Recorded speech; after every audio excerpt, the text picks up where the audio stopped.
रेगिस्तान में 5 मुस्लिम जुगाड़ू बहू का रमजान। अम्मी जान, अब बिल्कुल भी ताकत नहीं बची है 2 कदम भी चलने की। हम बहुत थक गए हैं। हाँ अम्मी जान, ऊपर से रेगिस्तान में बहुत ज्यादा ही गर्मी है। इतनी गर्मी में तो अब 1 कदम भी चलना नामुमकिन है। थक तो हम सभी गए हैं। मेरे ख्याल से अब हमें यहीं रुक जाना चाहिए और यहीं हमें अपने रहने का इंतजाम करना चाहिए। अगर ज्यादा आगे जाएंगे तो रेगिस्तान में भटक भी सकते हैं। अम्मी जान, वो देखिए, वहाँ पर कैक्टस के कितने बड़े बड़े पौधे हैं। हमें यहीं पर ही अपना बसेरा कर लेना चाहिए। हम उन कैक्टस के पौधों से पानी निकाल सकते हैं। कैक्टस के पौधों के पानी की वजह से हमें गुजारा करने में ज्यादा दिक्कत नहीं होगी। हाँ, आते हुए रास्ते में मैंने कई जगह देखा था, यहाँ आसपास रहने वाले सभी लोगों के घर मिट्टी के बने हुए थे। हम वापस जाकर वहाँ से थोड़ी बहुत मिट्टी ले आते हैं और यहीं पर एक मिट्टी का घर बना लेते हैं। सुना है मिट्टी का घर अंदर से थोड़ा ठंडक रहता है, तो रेगिस्तान में इतनी गर्मी में मिट्टी के घर में रहना ही हमारे लिए फायदेमंद साबित होगा। थोड़ी देर आराम करने के बाद मुस्कान, नूर और जन्नत तीनों बहुएं वापस गांव की तरफ जाती हैं और वहां से ढेर सारी मिट्टी इकट्ठा करके ले आती हैं, जिनकी मदद से पांचों जल्दी 4 दीवारी खड़ी कर एक छोटा सा घर बना लेती हैं और अब सब उस घर के अंदर चले जाते हैं। अम्मी जान, हम कितने ख्वाब लेकर यहाँ आई थी, लेकिन अब मुझे टूटे हुए वो दिख रहे हैं। पहले उन पहाड़ी इलाकों में ठंड से हमारी हालत खराब थी, तो अब यहाँ रेगिस्तान में गर्मी से। यहाँ तो हद से ज्यादा गर्मी है। इतनी गर्मी में हमारा गुजारा कैसे होगा? ऊपर वाला है ना हमारे साथ, सब ठीक होगा। मुमताज अपने पांचों बहुओं के साथ कुछ वक्त पहले एक पहाड़ी इलाके में रहती थी, जहां पर कुछ ज्यादा ही ठंड थी। ठंड से बचकर पांचों बहुएं अपनी सास के साथ रेगिस्तान की तरफ चलती हैं। वहीं इन सब के शौहर कमाई के लिए महीने भर के लिए शहर चले जाते हैं, जिसके चलते अब इन पांचों बहुएं और सास को इसी रेगिस्तान में रहना पड़ता है। दिन गुजरते हैं और रमजान का महीना शुरू हो जाता है। सेहरी करने के लिए अब एक भी अन्न का दाना नहीं है घर में। बिना कुछ खाए सेहरी कैसे करेंगे? वैसे ही इतनी गर्मी रहती है, ऊपर से खाली पेट रोजा रखेंगे तो हालत और खराब हो जाएगी। रोजे तो हमें रखना ही होगा ना। मैं नहीं चाहती कि मेरा एक भी रोजा छूटे। टेक्निक शामिल है। उन कैक्टस के पौधों से पानी निकाल लिया था। हम सब पेट भरकर पानी पी लेते हैं। पांचों बहुएं और मुमताज पेट भरकर पानी पी लेती हैं। तभी उन्हें मस्जिद से अजान की आवाज आती है, जिससे अब वो सब रोजे की नियति पर नमाज पढ़ने लगते हैं। मेरे मौला, मेरी बहू को ताकत अता फरमा दे कि वो इस रेगिस्तान की भयंकर गर्मी में भी इन रोजों को पूरा रख सके। रेगिस्तान में रात तो जैसे तैसे उन बहुओं की कट जाती है, लेकिन जैसे ही सवेरा होता है तो गर्मी से उन सब की हालत खराब होने लगती है। या अल्लाह, मेरा सर दर्द के मारे फटा जा रहा है। क्या हो गया है? ऐसा तो पहले कभी नहीं हुआ। रोजे की वजह से लग रहा है। आज से पहले कभी मुझे रोजे में इतना नहीं लगा। अभी तो हमने कुछ काम भी नहीं किया है और हमारी ऐसी हालत हो रही है। तुम लोगों ने सहरी में कुछ भी नहीं खाया था, ऊपर से इतनी ज्यादा गर्मी है तो हालत तो खराब होगी ही ना। मुमताज इतना बोल रही होती है कि अचानक से खड़ी हुई मुस्कान बेहोश होकर गिर जाती है। मुस्कान, अपनी आंखें खोलो। क्या हुआ तुम्हें? अम्मी जान, देखिए ना, मुस्कान अपनी आंखें क्यों नहीं खोल रही है? जल्दी से पानी लेकर आओ। सभी मुस्कान पर पानी की कुछ बूंद डालते हैं, जिससे मुस्कान होश में आ जाती है। मुस्कान, तुम ठीक तो हो ना? क्या हो गया था तुम्हें ऐसी अचानक? चक्कर कैसे आ गई? तुम्हारी तबीयत तो ठीक है ना? अब तो ठीक है, लेकिन न जाने क्यों अचानक मुझे चक्कर आ गए। आज से पहले कभी ऐसा नहीं हुआ। जिस्म भी काफी थका थका सा लग रहा है। ऐसा लग रहा है जिस्म में बिल्कुल जान ही नहीं है। अपनी बहू की ऐसी हालत देखकर मुमताज को काफी दुख होता है और वो जानमाज बिछाकर खुदा की इबादत करने लगती है। जैसे तैसे कर दिन गुजरता है और इफ्तारी का वक्त आ जाता है। इफ्तारी के लिए भी उनके पास खाने के लिए ज्यादा कुछ नहीं था।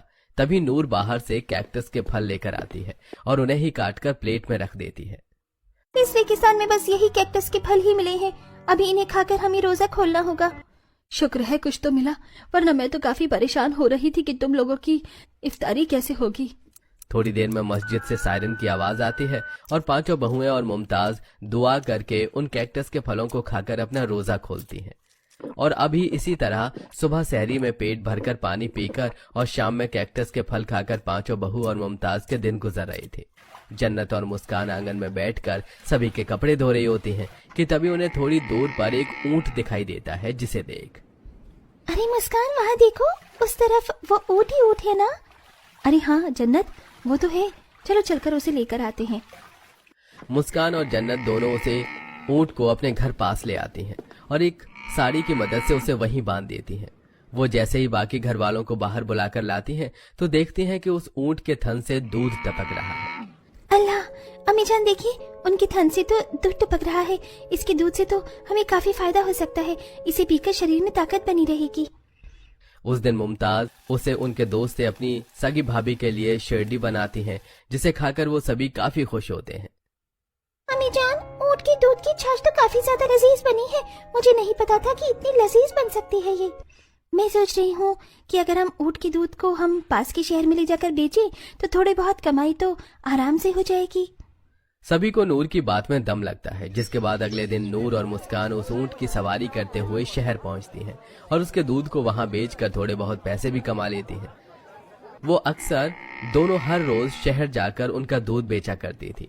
वहीं आज जब वो उनका दूध बेचकर वापस रेगिस्तान की तरफ बढ़ रही थी तो रास्ते में उन्हें कुछ फल के तेलों के पास आधे आधे और आधे साफ फल मिलते हैं। फल थोड़े बहुत ही सड़े हैं, बाकी तो ठीक हैं। एक काम करते हैं, इन्हें अपने साथ ले चलते हैं। सेहरी और इफ्तारी में हमारे काफी काम आएगा। वरना जो हमारे पास पैसे हैं, अगर इससे फल खरीदने के लिए गए ना तो 1 किलो से मुश्किल से 2-3 आ पाएगा। इससे अच्छा तो थोड़ा बहुत राशन ले लूंगी।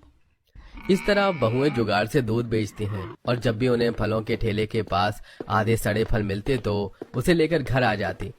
तो बाकी बहुएं और मुमताज सहरी और इफ्तारी में खाती हैं। ये सब तो ठीक है, लेकिन मेरा खजूर खाने का काफी मन कर रहा है। जब से रमजान शुरू हुआ है हमने खजूर नहीं खाए। रोजे में तो खजूर खाना सबसे ज्यादा जरूरी होता है और वही हमें नसीब नहीं हुए। मैं जब इनके साथ राशन लेने के लिए शहर की तरफ गई थी तो मैंने वहाँ खजूर के दाम पता किए थे। 200 रुपए का इतना छोटा सा डिब्बा जिसमें मुश्किल से 8 खजूर थे। महंगाई तो पूछो मत, रमजान शुरू होते नहीं और लोगों की महंगाई बढ़ जाती है। ऐसे ही कई रमजान गुजर जाते हैं। ऊंट का दूध बेचकर पांचों बहू ने काफी पैसे इकट्ठा कर लिए थे और अब वो ऊंट के दूध की दही घी ये सब बनाकर भी शहर में बेचते थे, जिससे उनका 2 वक्त गुजारा चल जाया करता था। वहीं आज जब नगमा और नूर बाजार से दही और घी बेचकर आ रही होती हैं, तो अचानक रास्ते में एक खजूर का पेड़ दिखाई देता है, जिसे देख मैंने तो कभी सोचा भी नहीं था कि यहाँ पर भी खजूर का पेड़ हो सकता है। हम इतने दिनों से इस रास्ते के बजाय पीछे बाएं रास्ते से जा रहे थे, इसलिए मेरी नजर कभी इस पेड़ पर नहीं पड़ी। अब देरी किस बात की है, जल्दी से खजूर तोड़ते हैं और लेकर जाते हैं। नूर नगमा काफी सारे खजूर तोड़ते हैं और उन्हें घर लेकर चली जाती हैं। खजूर को देख सभी काफी ज्यादा खुश थे और अब जैसे तैसे दिन गुजरते हैं वैसे वैसे वो सभी बहुएं जुगाड़ करके कभी खाने का इंतजाम करती तो कभी घर में रखे छोटे मोटे कतरन और बाजार से कागज लाकर उनसे सजावट के सामान बनाकर अपने छोटे से मिट्टी के घर को सजा देती। मैंने तो कभी सोचा भी नहीं था कि रेगिस्तान में रहकर भी हम इतने खुश होकर रमजान मना सकेंगे। जहाँ शुरुआती दिनों में हमें यहाँ कितनी परेशानी थी, तो वहीं हमने अपनी जुगाड़ से कितनी सहूलियत कर ली है। खाने से लेकर पीने तक हमें यहाँ अब किसी चीज की परेशानी नहीं होती। अब तो बस कुछ दिनों का है और इंतजार, हमारे पति शहर भी आने वाले ही होंगे। अपने शौहर के आने का बेसब्री से इंतजार करती हैं और कुछ दिनों में उनके शौहर भी शहर से वापस आ जाते हैं और अपनी बेगमों और अम्मी जान को इस तरह रेगिस्तान में रहता देख उन्हें काफी ज्यादा बुरा लगता है। हम लोगों के जाने के बाद हम लोगों को रेगिस्तान में रहने में कितनी ज्यादा मुश्किलें आई होंगी ना अम्मी जान, हमें माफ कर दीजिए।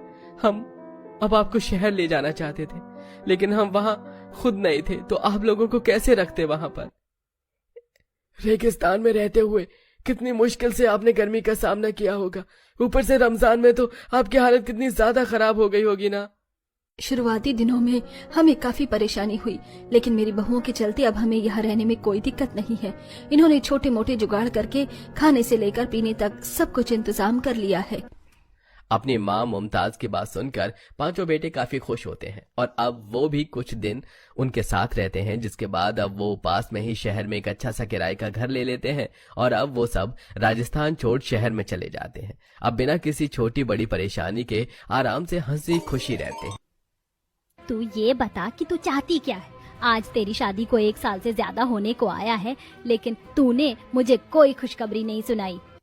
माँ जी, ये सब मेरे हाथ में नहीं है। और माँ, आपको क्या लगता है कि इस 1 साल में मैंने कभी नहीं चाहा कि मैं माँ बनूं, लेकिन पता नहीं क्यों हर बार मेरी कोशिश नाकाम ही हो जाती है। सुषमा के घर में ऐसे ही कलेश का माहौल था। सुषमा एक आम से मोहल्ले में रहने वाली नॉर्मल मिडिल क्लास औरत थी, जिसका बस एक ही बेटा था। अपने बेटे की शादी के बाद सुषमा की बड़ी आस थी कि वो भी दादी बने, लेकिन सुषमा की बहू गर्भवती नहीं हो पाती थी, जिसकी वजह से सुषमा उससे नाराज रहने लगी थी।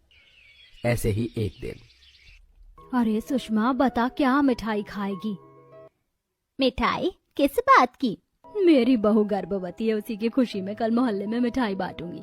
अच्छा सुषमा, राकेश की शादी को तो साल हो गया है ना, तो तेरी बहू अभी तक गर्भवती नहीं हुई? वो ऐसा सुषमा, अगर बहू माँ नहीं बन सकी तेरी, तो तेरा तो वंश ही यहीं खत्म हो जाएगा। मोहल्ले की दोनों औरतें सुषमा को चिढ़ाने लगीं, जिससे कि सुषमा को काफी बुरा लगा और वो घर जाकर अपनी बहू पर इस गुस्से को निकालने लगी।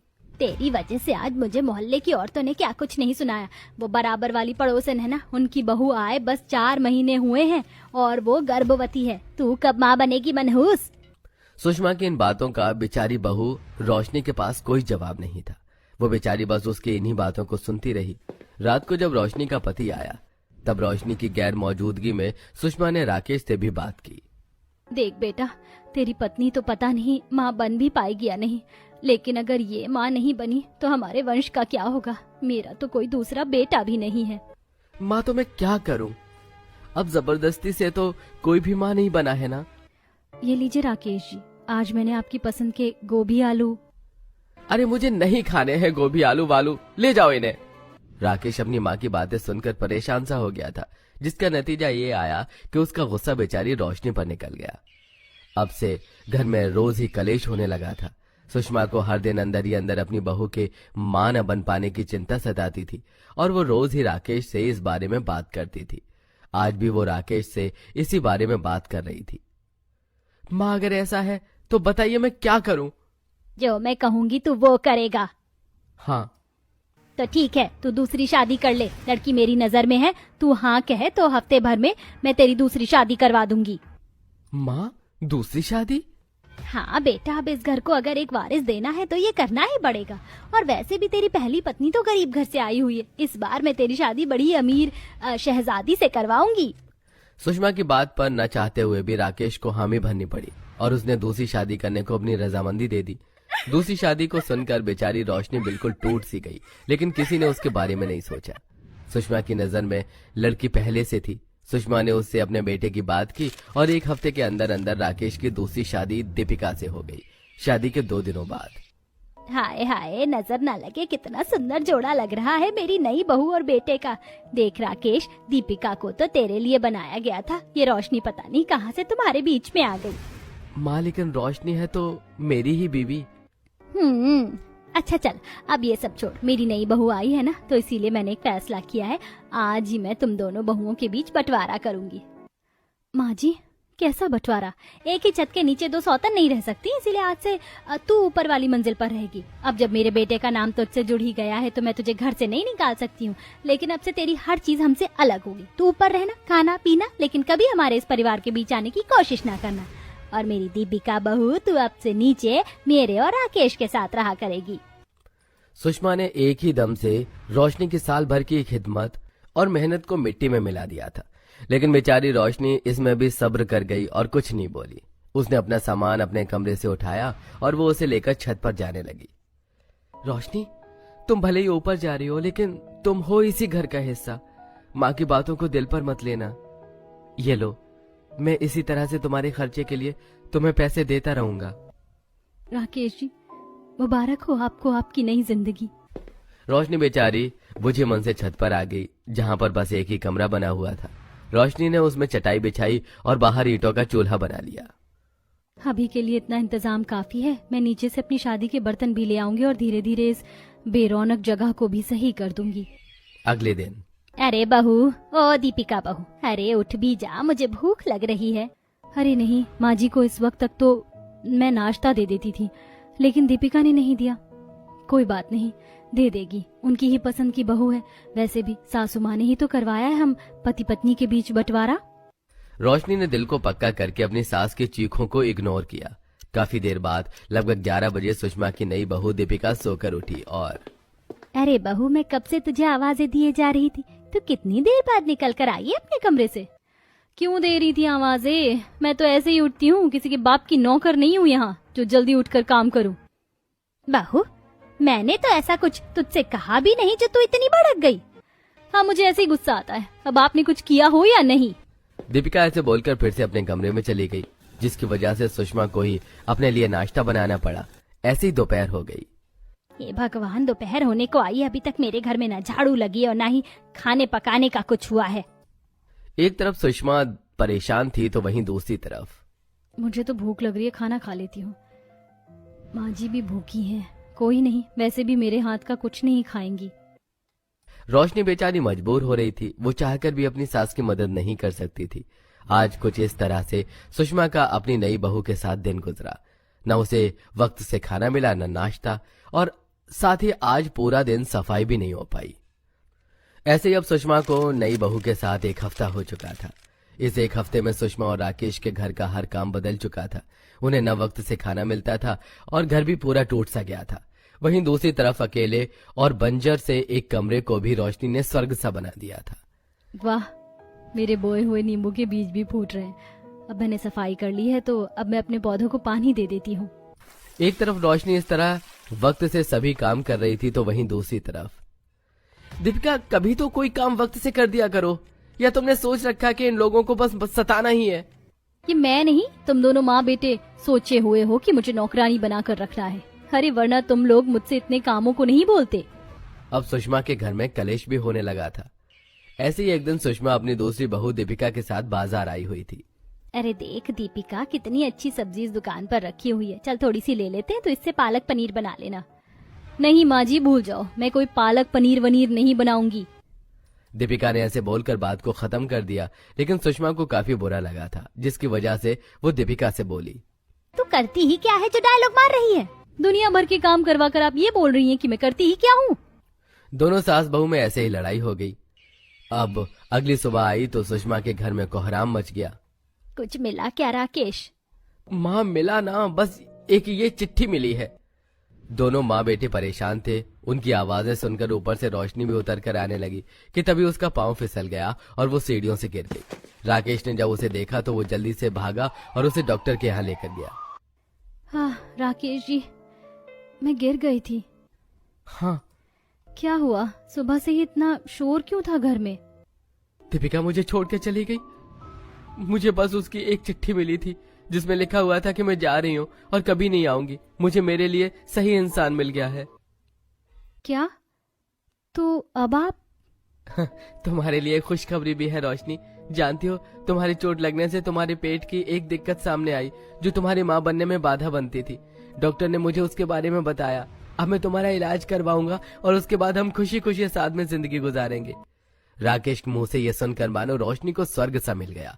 उसी दिन से उसका कुछ महीने इलाज चला, जिसके बाद रोशनी भी गर्भवती हो गई और 9 महीने के बाद उसने एक बेटे को जन्म दिया और फिर सभी मिलजुल कर खुशी खुशी रहने लगे।